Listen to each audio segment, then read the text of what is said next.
જય શ્રી કૃષ્ણ મિત્રો, આપણો અડધો પુરુષોત્તમ માસ તો અત્યારે પૂર્ણ થયો. તો 16મા દિવસની વાર્તા જોઈએ, જેનું નામ છે લક્ષણવંતા લક્ષ્મીચંદ. લક્ષ્મીચંદ નામનો એક વાણિયો હતો. ખૂબ ગરીબ ઘરમાં જન્મેલો, પણ આ પાવડતથી દશકામાં તો એ મોટો શ્રીમંત બન્યો. થોડા સમયમાં ગામમાં તે નગરશેઠ કહેવાવા લાગ્યો. રાતે ને દહાડે વેપાર વધતો જાય. સૌ કોઈ નગરશેઠનું ઘર પૂછતા આવે. લક્ષ્મીચંદ શેઠ એક વાતમાં ભારે ટેકીલો. તેની ટેક હતી કે આંગણે કોઈ ભિખારી આવે તો તેને પૈસો કે મુઠ્ઠી અન્ન આપવું જ નહીં. જેમ જેમ તેમની ધનવાન લેખે નામના વધતી ગઈ, તેમ તેમ ભિખારીઓની સંખ્યા પણ તેમને આંગણે વધતી ગઈ. શેઠ ભિખારીઓથી ખૂબ જ ત્રાસી ગયા અને પોતાની હવેલીમાં એક મોટું ભોંયરું ચણાવ્યું. કોઈ ભિખારી આવીને માંગે તો શેઠ કહે, ચાલ ભાઈ, જે જોઈએ તે આપો, કહી ભોંયરામાં લઈ જઈ પૂરી દે. 2 દિવસ ભૂખ્યું રાખીને કાઢી મૂકે. આમ હંમેશા કોઈને કોઈ ભિખારી આવે, શેઠ ભોંયરામાં પૂરે. શેઠની આ કુટેવથી પાડોશીઓ ત્રાસી ગયા હતા. એવામાં પુરુષોત્તમ માસ આવ્યો. શેઠની પડોશમાં દયારામ નામે એક બ્રાહ્મણ રહે. તેણે પુરુષોત્તમ માસનું વ્રત કર્યું. આખોય મહિનો એક જ પ્રાર્થના કરી, હે ભગવાન, શેઠને સદબુદ્ધિ આપો, ભિખારીઓને આ ત્રાસમાંથી મુક્ત કરો. દયાળુ બ્રાહ્મણનો જીવ શેઠના અમાનુષી વર્તનથી ત્રાસ પોકારી ઉઠ્યો હતો.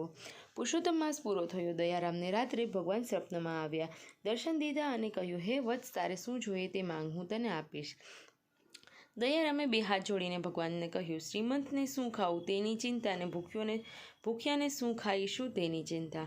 જગતમાં આવું કેમ હશે? જો આપ મારા ઉપર પ્રસન્ન થયા હોય તો શેઠને સદબુદ્ધિ આપો. તે ભિખારીને ખાવા ભલે ન આપે, પણ તેના ઉપર ત્રાસ ન વર્તાવે. ભગવાન હસીને બોલ્યા, વત્સ, પૂર્વજન્મના શેઠના પુણ્યનો ઉદય થયો છે, એટલે મારાથી પણ તેમનો વાળ વાંકો નહીં થાય. જો તેમના હાથે સ્ત્રી હત્યા કે બાળ હત્યાનું પાપ થાય તો તેનું પૂર્વજન્મનું પુણ્ય પૂરું થાય અને તેમની બુદ્ધિ ઠેકાણે આવે. આટલું કહી ભગવાન અંતર્ધ્યાન થઈ ગયા. સવારે દયારામે રાતના સ્વપ્નની વાત પોતાની ધર્મપત્નીને કરી. 1-2 દિવસ વીત્યા. ત્યારબાદ દયારામની પત્ની પોતાનો પતિને જાણ ન થાય તેમ ભિખારણના વેશે શેઠ લક્ષ્મીચંદને ત્યાં ગઈ અને હઠપૂર્વક ભિક્ષાની માગણી કરી. શેઠે આ બ્રાહ્મણીને પણ ભોંયરામાં પૂરી દીધી. બ્રાહ્મણી સગર્ભા હતી, એટલે તે ગુંગળામણ થાય. એવામાં આ ભોંયરામાં માત્ર 8 કલાક જીવીને મરણ પામી. અહીં દયારામે પોતાની પત્નીની શોધખોળ કરી મૂકી. શેઠને એક મુનિમે દયારામની પત્નીને ઓળખી ગયો હતો. ત્યાં દયારામને ખબર આપી દીધી. મુનિમની વાત સાંભળી દયારામ ત્યાંના રાજાની પાસે ગયો અને કહ્યું, મહારાજ, આપ તો ન્યાયી અને પ્રજાલાયક છો. નગરશેઠનો ન્યાય કરો. બિચારા ગરીબજનોને અત્યંત દુઃખ છે. મારી પત્નીને પણ તેમણે ભોંયરામાં પૂરી છે. રાજાએ કહ્યું, હે બ્રાહ્મણ, તારી વાત સાચી છે. આ વાતની ક્યારની મારા કાને આવી છે, પરંતુ ઘણીવાર અમારે પણ નગરશેઠની જરૂર પડે છે, એટલે કોઈ સાબિતી ન હોય ત્યાં સુધી અમારાથી તેમનું કંઈ પણ પ્રકારની શિક્ષા ન થઈ શકે. રાજાને હું પ્રતિજ્ઞાપૂર્વક કહું છું, ભોંયરામાં મારી સ્ત્રીને પૂરી છે. આ વાત ખોટી પડે તો હું આપ કરશો તે શિક્ષા ભોગવવા તૈયાર છું, એવું દયારામે કહ્યું.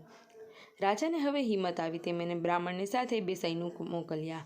બ્રાહ્મણ નગરશેઠને ઘરે ગયો અને ભોંયરું ઉઘાડ્યું. સૈનિકોએ અંદર પૂરેલા 5 ભિખારીઓ અને 1 ભિખારણને બહાર કાઢ્યા.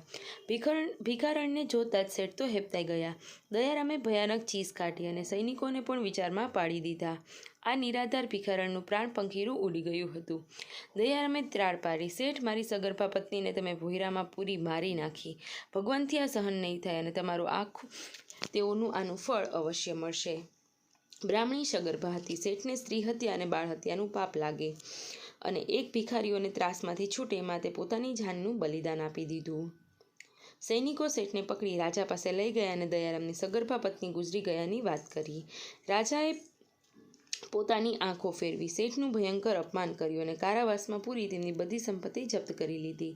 ઘડીમાં પહેલાના કરોડપતિ લક્ષ્મીચંદ ઘડીક પછી ગરીબ કેદી બની ગયા. દયારામ પોતાના પત્નીને દેહને લઈને ઘરે ગયો અને તેની અંતિમ વિધિની ગોઠવણી કરવા માંગી. ત્યાં એક નવાઈ જેવો બનાવ બન્યો. દયારામે ભગવાનના ચરણામૃતનું 1 ટીપું પત્નીના મુખમાં મૂક્યું. ત્યાં તો તેને આળસ મળી. બ્રાહ્મણીએ આંખો ખોલી એટલામાં એકાએક સાક્ષાત પુરુષોત્તમરાય પ્રગટ થયા. બધા પુરુષોત્તમ ભગવાનનો જય બોલી ઉઠ્યા. દયારામ પોતાની પત્નીને સજીવન જોઈને ભગવાનના ચરણોમાં નમી પડ્યો. બીજે દિવસે દયારામ બ્રાહ્મણ રાજા પાસે ગયા અને કહ્યું, મહારાજ, મારા પર અનુગ્રહ કરો અને લક્ષ્મીચંદને છોડી મૂકો. મારી પત્ની પ્રભુની કૃપાથી જીવતી થઈ ગઈ છે. રાજાએ બ્રાહ્મણની માંગથી લક્ષ્મીચંદને છોડી મૂક્યો અને તમામ સંપત્તિ લઈ લીધી. લક્ષ્મીચંદ પોતાના કાળા કરતૂત માટે જીવનભર પછતાયો.